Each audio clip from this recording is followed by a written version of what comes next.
Hello दोस्तों, स्वागत है आप सभी लोगों का आज के इस वीडियो में। आज हम बात करेंगे सेल के बारे में, थोड़ा सा देखेंगे। और जो डायग्राम बना हुआ है ये स्ट्रक्चर ऑफ प्लांट सेल है, मतलब पादप कोशिका का डायग्राम बना हुआ है। तो सबसे पहले हम बात करेंगे जो प्लांट सेल है ये पौधों में पाई जाती है। और हम सबसे पहले अगर बात करें कि कोशिका, जैसे हम सेल कहते हैं इंग्लिश में, हिंदी में कोशिका कहते हैं, कोशिका की क्या परिभाषा होती है और सबसे पहले किसने देखा, फिर जीवित कोशिका को किसने देखा, बहुत सारे क्वेश्चंस के आंसर मिलने वाले हैं इस वीडियो में। तो वीडियो को अंत तक देखिए और अपनी राय जरूर दें।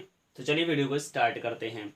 सबसे पहले हम बात करेंगे जो कोशिका होती है, कोशिका की परिभाषा क्या होती है। तो कोई भी कोशिका, प्रत्येक कोशिका जो होती है वह समस्त जीवधारी की क्रियात्मक संरचनात्मक इकाई होती है। मतलब कहने का ये है कि cell is the structural unit of, मतलब ये प्रत्येक जीवधारी की कोशिका प्रत्येक जीवधारी की संरचनात्मक तथा क्रियात्मक इकाई होती है। Means cell is the structural and functional unit of life. जीवन की कोशिका जीवन की एक सूक्ष्मतम इकाई है जिसमें वो समस्त जैविक क्रियाएं संचालित होती हैं या समस्त जैविक क्रियाओं का संचालन तथा नियंत्रण एवं नियमन होता है। तो सबसे पहले हम यहाँ पर बात करते हैं कि कोशिका को सबसे पहले किसने देखा। तो सबसे पहले कोशिका को सन 1665 में रॉबर्ट हुक ने देखा था। किसने देखा था? रॉबर्ट हुक ने देखा था। और ये कोशिका जो थी ये निर्जीव थी। लेकिन सन 1674 में एंटोनी वॉन लीवेनहॉक ने जब 1674 में कोशिका को देखा तो वो जीवित कोशिका थी। और वो जीवित कोशिका क्या थी? बैक्टीरिया थी। क्या थी? बैक्टीरिया थी। और इसीलिए जो है उनके दो तरफा फायदे हो गए। उन्हें बैक्टीरियोलॉजी का जनक भी कहा गया, मतलब जीवाणु की खोज भी की और बैक्टीरियोलॉजी का जनक भी कहा गया। तो चलिए हम बात करेंगे यहाँ पर सेल जो होती हैं, प्लांट सेल और एनिमल सेल होती हैं। अगर हम टोटल बात करें टॉप टू बॉटम, तो एक्चुअली सेल जो हमारी होती है यूकैरियोटिक और प्रोकैरियोटिक होती हैं।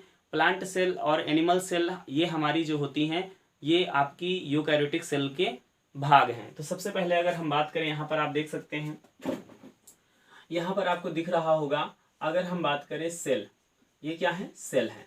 सेल को आगे चल करके दो भागों में बांटा गया है जिनको हम प्रोकैरियोटिक और यूकैरियोटिक में बांटते हैं। प्रोकैरियोटिक में हमेशा बैक्टीरिया आता है या ब्लू ग्रीन अलगा आते हैं, ब्लू ग्रीन अलगा आते हैं। यूकैरियोटिक जो कोशिका है ये आगे चल करके दो भागों में फिर से बटी हुई है, जिसे हम एनिमल सेल और प्लांट सेल में हम बांटते हैं।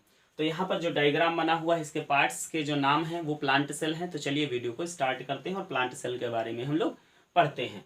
तो सबसे पहले हम बात करेंगे जो पादप कोशिका है, ये आपको दिख रही है। और पादप कोशिका में सबसे पहले अगर हम बात करें तो यहाँ पर ये आउटर मेम्ब्रेन है जो यहाँ पर आपको दिख रहा है, जिसको हम बाह्य कला कहते हैं।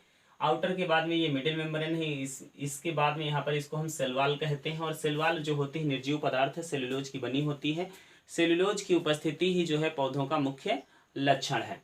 आगे बात करते हैं, यहाँ पर ये इनर मेम्ब्रेन आपको दिख रही है जिसको अंतःभित्ति कहते हैं, अंतःकला कहते हैं। और यहाँ पर देख रहे होंगे कि जो कट लिगा हुआ है, मतलब एक कोशिका दूसरी कोशिका को कुछ दे या दूसरी कोशिका से कुछ ले, तो यहाँ पर जो इंटरकनेक्टेड होता है या इंटरकनेक्शन होता है इसको हम क्या कहते हैं? प्लाज्मोडेस्मा कहते हैं। क्या कहते हैं? प्लाज्मोडेस्मा कहते हैं। इसके अलावा यहाँ पर जो ट्यूब्यूल्स फैली हुई हैं तो इनको माइक्रोट्यूब्यूल्स कहते हैं।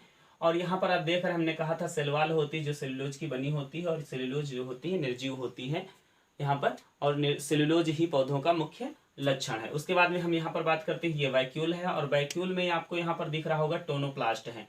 बट ये टोनोप्लास्ट जो है हमारा, ये टोनोप्लास्ट जो है इस झिल्ली का नाम है कि टोनोप्लास्ट की ये बनी हुई है। बाकी इसका नाम जो वैक्यूल्स है जिसे हम रिक्तिका कहते हैं, और इसमें भरा हुआ जो रस होता है उसे हम सेल सैप कहते हैं।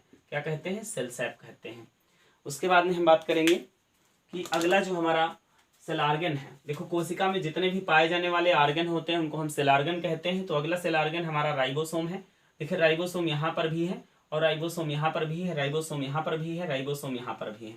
राइबोसोम आप सभी जानते हैं, राइबोसोम जो होता है cell organ within cell organ, मतलब कोशिका में तो पाया ही जाता है, कोशिकांग के अंदर भी ये पाया जाता है, इसीलिए कोशिकांग के अंदर कोशिकांग इसको कहा जाता है। अगला हम देख रहे हैं गाल्जी काय होता है, जिसकी खोज कैमिलो गाल्जी ने की थी। इसी से जो हमारी विस्कल्स बनती है, छोटी छोटी थैलियाँ बनती हैं, ये लाइसोजाइम एंजाइम का श्रावण करता है, उसमें लाइसोजाइम एंजाइम भरता है। जब किसी कोशिका में कोई नुकसानदायक चीज़ें जाती हैं तो यहाँ से जो है ये लाइसोजाइम एंजाइम यहीं से स्रावित होकर के उसका भक्षण करता है। यहाँ पर ये हाइलोप्लाज्म देख रहे हैं, कोशिका में पाया जाने वाला तरल पदार्थ होता है, और ये जो है माइटोकांड्रिया होता है। माइटोकांड्रिया कोशिका में कई होते हैं, बट यहाँ पर जगह होने के कम होने के कारण हम लोगों ने एक बारे में बात की है। तो यहाँ पर आप देख रहे हैं माइटोकांड्रिया। माइटोकांड्रिया देखिए, माइटोकांड्रिया की बात करें तो माइटोकांड्रिया को जो है बहुत सारे नाम रखे गए हैं। माइटोकांड्रिया की खोज जैसे कोलिकर ने कीटों की रेखित पेशियों में किया, फिर इसे अल्टमान ने इसे बायोप्लास्ट का नाम दिया, फिर फाइनली सेवेंडा ने इसे माइटोकांड्रिया का नाम दिया। तो माइटोकांड्रिया जो होता है एकक कलाओं की बनी दोहरी झिल्ली से घिरा होता है, और इसमें बाह्य कला आप देख रहे हैं सपाट होती है। अंतः कला मैट्रिक्स में धंसकर हाथ की अंगुलियों के समान संरचना बनाती है, जिसे क्रिस्टी कहते हैं। क्रिस्टी की सतह पर टेनिस के रैकेट के आकार के सूक्ष्म कण लगे होते हैं, दाने लगे होते हैं, F1 या ऑक्सीसोम कण कहते हैं। यहाँ पर डीएनए होता है। Due to presence of DNA autonomous nature का होता है, मतलब स्वद्विगुणन की क्षमता होती है, इसीलिए जो है क्या कहा जाता है, सेल विद इन सेल कहा जाता है। माइटोकांड्रिया और हरित लवक जो होते हैं, हरित लवक यहाँ पर आप देख रहे हैं, हरित लवक जो होगा ये लार्जेस्ट सेल ऑर्गन होता है। कोशिका का सबसे बड़ा कोशिकांग हरित लवक होता है, और दूसरा सबसे बड़ा कोशिकांग माइटोकांड्रिया होता है पादप कोशिका में। जंतु कोशिका में सबसे बड़ा माइटोकांड्रिया ही होता है, क्योंकि क्लोरोप्लास्ट वहां पर एब्सेंट होता है। इसके बाद राइबोसोम यहाँ भी पाया जा रहा है, माइटोकांड्रियन डीएनए कहेंगे इसको।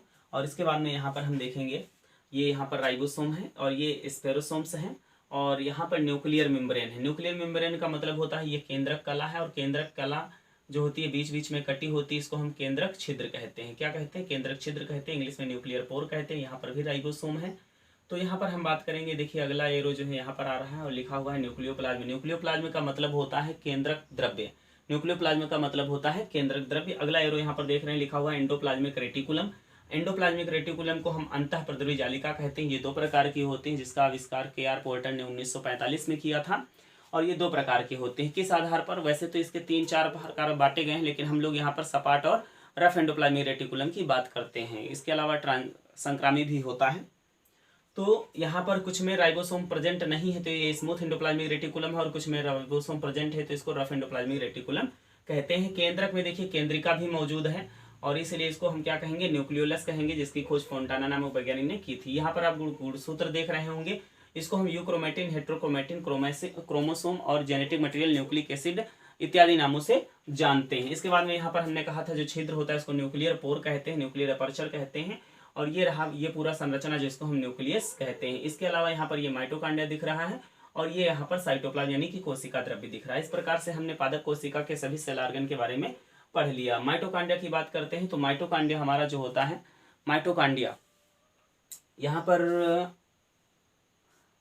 यहाँ पर हमने जो है इसको हरित लवक को बता दिया कि माइटोकांड्रिया की खोज कोलिकर ने कीटों की रेखित पेशी में किया था।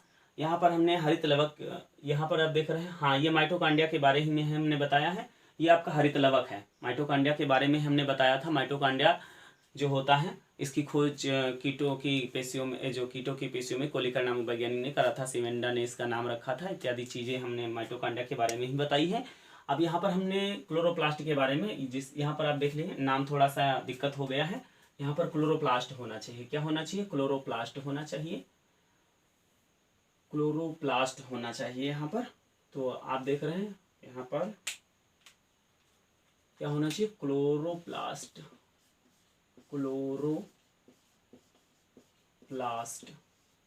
जो क्लोरोप्लास्ट होता है जिसको हम हरित लवक कहते हैं। हरित लवक भी एक कलाओं का बना दोहरी झिल्ली से गढ़ा होता है, और इसमें लैमेली होती हैं जो पूर्ण लंबाई में फैली रहती हैं। इन पर लैमेली पर सिक्कों के बने ढेर जैसी संरचनाएं होती हैं, जिनको हम ग्रेनम कहते हैं। और एक ढेर से एक सिक्के को निकाले तो उसे हम थाइलेकॉइड कहते हैं।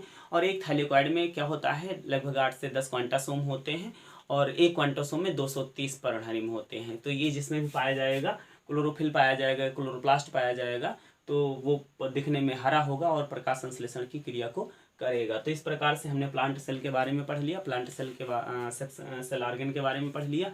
तो ये जानकारी आप लोगों को कैसी लगी? वीडियो को पूरा देखने की आप सभी लोगों का बहुत बहुत धन्यवाद। फिर मिलते हैं नई जानकारी के साथ, तब तक के लिए बाय बाय।